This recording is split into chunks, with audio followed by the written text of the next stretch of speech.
Hello friend, तो आज मैं आप लोगों के लिए फिर से लेके आई हूँ 8 क्लास का अतीत से वर्तमान, जो कि मैंने 2 चैप्टर तक क्वेश्चन आंसर कंप्लीट करवा दिया था। तो आज मैं लेके आई हूँ 3 चैप्टर का अतीत से वर्तमान, ग्रामीण जीवन और समाज। ग्रामीण जीवन और समाज इस चैप्टर, यह 3 चैप्टर है अतीत से वर्तमान 8 क्लास का। इसमें हम आप लोगों को टोटल क्वेश्चन आंसर करवाने के लिए जा रहे हैं। तो चलिए आप लोग जल्दी से रेडी हो जाइए 3 चैप्टर का क्वेश्चन आंसर करने के लिए। बाबू जल्दी से इस सेशन को लाइक कर लो आप लोग। और जिन स्टूडेंटों ने अभी तक इस चैनल को सब्सक्राइब नहीं किया है, बाबू जल्दी से इस चैनल को आप लोग पहले सब्सक्राइब कर लीजिए। चलिए आप लोग क्वेश्चन के लिए रेडी हैं। आप लोगों को मैं दिखाने के लिए जा रही हूँ 1 नंबर क्वेश्चन, जो कि बोर्ड पे दिया हुआ है आप लोगों के लिए। ये है प्रश्न संख्या 1। कल्पना करें, लगान वसूली का अधिकार मिलने से गांवों में क्या परिवर्तन आया होगा। आपकी नज़र में अब भूमि का मालिक कौन हो सकता है। कल्पना कीजिए, लगान वसूली के अधिकार मिलने से गांवों में क्या परिवर्तन आया होगा, और साथ ही आपके नज़र में अब भूमि का मालिक कौन होगा। चलिए देखते हैं इसका आंसर। आप लोगों को मैं बता दूं तो इसका आंसर होगा, अंग्रेज़ों को लगान वसूली का अधिकार मिलने से गांवों में बड़े पैमाने पर परिवर्तन आया। अंग्रेज़ों को लगान वसूली का अधिकार मिलने पर बड़े पैमानों का परिवर्तन जो कि आया था। आगे देखते हैं। आगे है, किसानों की स्थिति बिगड़ गई। किसानों की स्थिति बिगड़ गई क्योंकि अब उन्हें जमींदारों को लगान देना पड़ता था। किसानों की स्थिति बिगड़ गई थी क्योंकि उन्हें जमींदारों को लगान वसूली करने के लिए पैसे देने पड़ते थे। भूमि का असली मालिक अंग्रेज सरकार हो गई थी। भूमि का असली मालिक अंग्रेज सरकार हो गई थी और जमींदार उनके प्रतिनिधि के रूप में कार्य करते थे। जमींदार उनके प्रतिनिधि के रूप में कार्य करते थे। हमारा 1 नंबर क्वेश्चन कंप्लीट हो चुका है। हम देखते हैं 2 नंबर क्वेश्चन। आप लोगों को आशा है कि क्वेश्चन समझ में आ रहा होगा। ये रहा 2 नंबर क्वेश्चन। प्रश्न संख्या 2।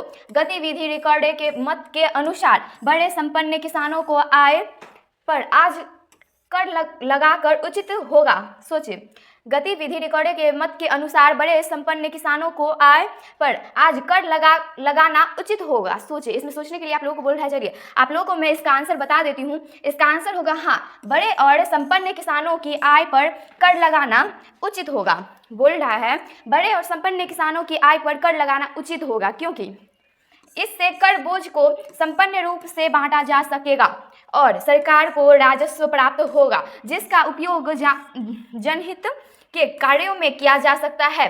हालांकि छोटे और गरीब किसानों पर अतिरिक्त कर बोझ नहीं डाला जाना चाहिए। चलिए हमारा 2 नंबर क्वेश्चन कंप्लीट हो चुका है। देखते हैं 3 नंबर क्वेश्चन। ये रहा आप लोगों के लिए प्रश्न संख्या 3। गतिविधि महालवाड़ी व्यवस्था में पूरे गांव से एक परिवार द्वारा लगान वसूली में किस प्रकार की कठिनाई आती होगी। विचार कर अपना मत दे। गतिविधि महालवाड़ी व्यवस्था में पूरे गांव से एक परिवार के द्वारा लगान वसूलने में किस प्रकार की कठिनाई आती होगी। विचार कर अपना मत दे। अपना आंसर देने के लिए बोल रहे हैं। तो चलिए आप लोगों को मैं इसका उत्तर बता दूं तो महालवाड़ी व्यवस्था में पूरे गांव से एक परिवार द्वारा लगान वसूलने में कई कठिनाइयां आती होंगी। महालवाड़ी व्यवस्था में पूरे गांव से एक परिवार द्वारा लगान वसूलने में कई कठिनाइयां आती होगी। सबसे बड़ी समस्या यह होगी कि एक परिवार को प्रति किसान की उपज और आय का अनुमान लगाना बहुत मुश्किल होगा। इसके अलावा किसानों की आर्थिक स्थिति का आकलन करना और उससे लगान निर्धारित करना भी चुनौतीपूर्ण होगा। इसमें बोल रहा है गतिविधि महालवाड़ी व्यवस्था में पूरे गांव से एक परिवार के द्वारा लगान वसूलने में किस प्रकार की कठिनाइयां आती होंगी। इस पे आप लोगों को विचार कर अपना मत देने के लिए बोला है। तो चलिए आप लोगों को मैं इसका आंसर बता दूं। इसका आंसर यही था, महालवाड़ी व्यवस्था में पूरे गांव से एक परिवार द्वारा लगान वसूलने में कई कठिनाइयां आती होंगी। सबसे बड़ी समस्या होगी कि एक परिवार को प्रति किसान की उपज और आय का अनुमान लगाना बहुत मुश्किल होगा। इसके अलावा किसानों को आर्थिक स्थिति का आकलन करना और सबसे लगान निर्धारित करना भी चुनौतीपूर्ण होगा। हमारा 3 नंबर क्वेश्चन भी कंप्लीट हो चुका है। आशा है कि आप लोगों को ये तीनों क्वेश्चन समझ में आ गए होंगे। चलिए 4था नंबर क्वेश्चन देखते हैं। ये है प्रश्न संख्या 4। नकदी फसल किसे कहा जाता है। आप लोग बताइए जल्दी से, नकदी फसल किसे कहा जाता है। चलिए आप लोगों को मैं ही बता देती हूँ इसका उत्तर। इसका उत्तर होगा ऐसी फसलों को नकदी फसल कहा जाता था जिन्हें व्यापारिक उद्देश्यों से उगाया जाता था। ऐसी फसलों को नकदी फसल कहा जाता था जिन्हें व्यापारिक उद्देश्यों से उगाया जाता था और जिन्हें बाजार में बेचा जाता था। इनमें गन्ना, कपास, अफीम, नील आदि शामिल थी। इन फसलों को सीधे खेतों से बाजार में बेच दिया जाता था, जिन्हें हम नकदी फसल कह सकते हैं। चलिए हमारा 4 नंबर क्वेश्चन कंप्लीट हो चुका है। ये रहा 4 का पहला प्रश्न।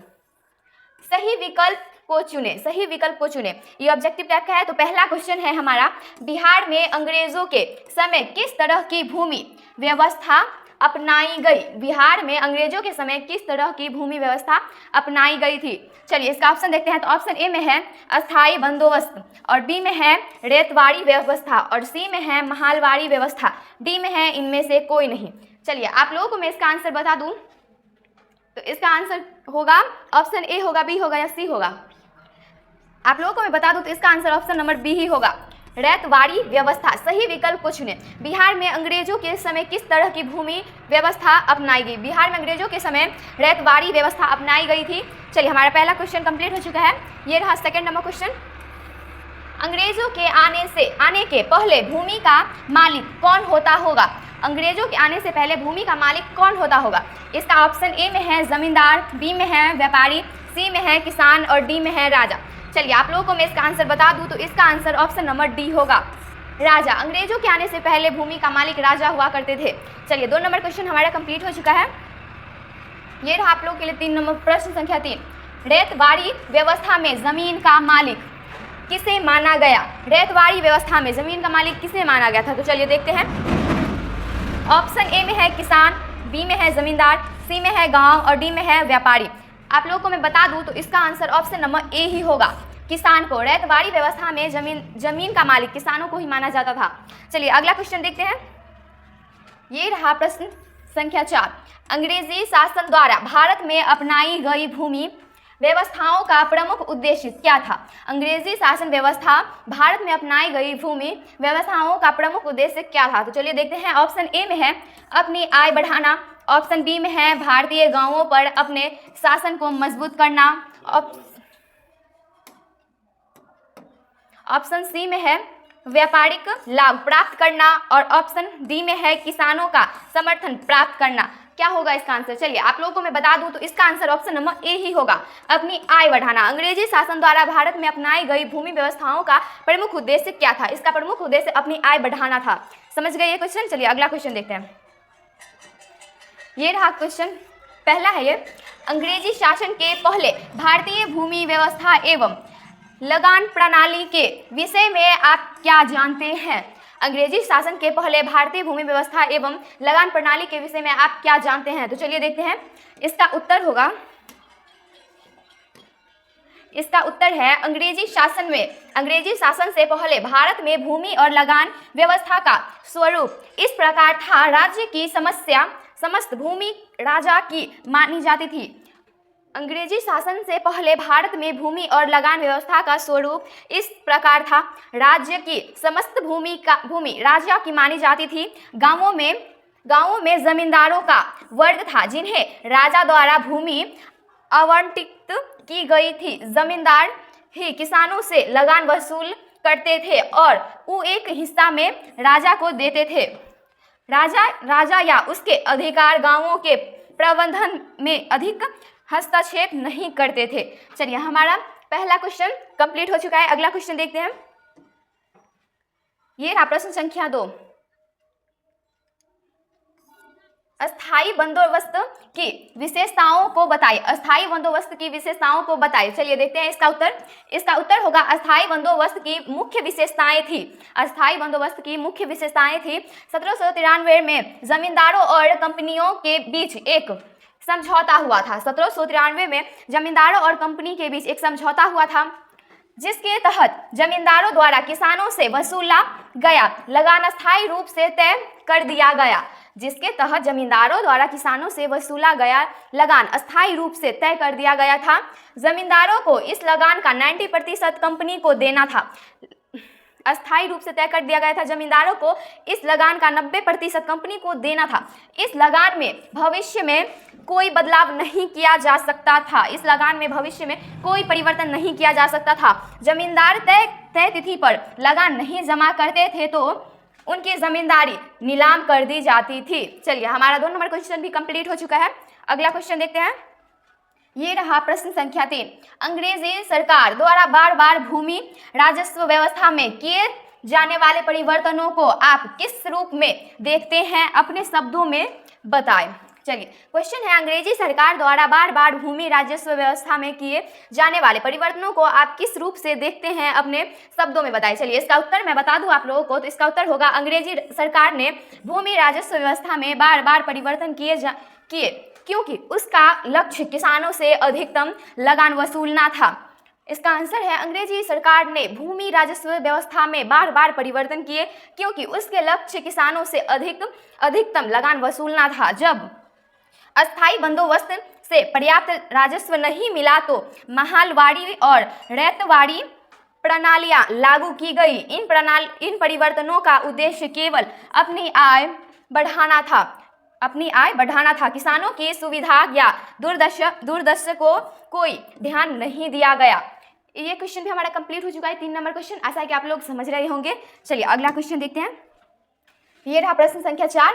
अंग्रेजों की भूमि राजस्व व्यवस्था आज की व्यवस्था से कैसे अलग थी, संक्षेप में बताएं। अंग्रेजों की भूमि राजस्व व्यवस्था आज की व्यवस्था में कैसे अलग थी, संक्षेप में बताने के लिए बोल रहा है, तो चलिए देखते हैं। इसका आंसर होगा, आज की भूमि राजस्व व्यवस्था अंग्रेजी व्यवस्था से काफ़ी अलग थी। आज की भूमि राजस्व व्यवस्था से अंग्रेजी व्यवस्था में काफ़ी अलग थी। आज सरकार किसानों से बहुत कम राशि लेती है, जबकि अंग्रेज किसानों से आय का आधा हिस्सा लगान के रूप में वसूल लेते थे।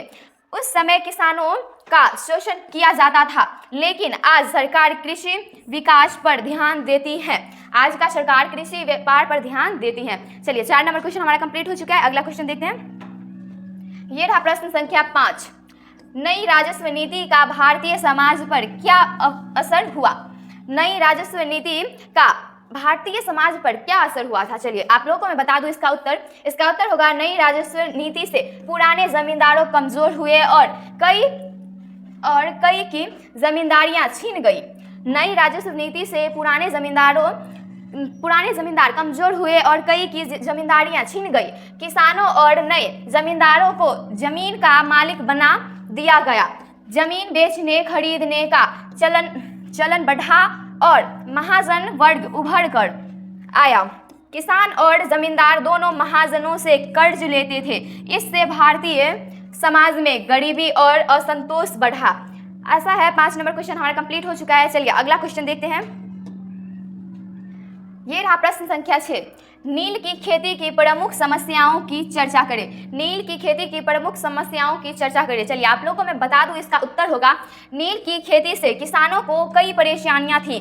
उन्हें बेहतर जमीन पर नील की खेती करनी पड़ती थी, जबकि वे खाद्यान्न फसलें उगाना चाहते थे। नील की खेती में धान की फसल देरी से होती थी। साथ ही जहां नील की खेती होती वहां उस साल दूसरी फसल नहीं उग सकती थी। इससे किसानों के पास अनाज की कमी रहती थी और वे कर्ज लेने को मजबूर होते थे। चलिए आज का सेशन हमारे लिए यहीं तक खत्म हुआ। आप लोगों के लिए मैं फिर से अगले वीडियो में 4 चैप्टर का क्वेश्चन बना दूंगी। जैसा कि ये 3 चैप्टर था, ग्रामीण जीवन और समाज। अगला चैप्टर होगा आप लोगों के लिए कल के वीडियो में। तब तक के लिए बाय बाय, मिलते हैं अगले वीडियो में।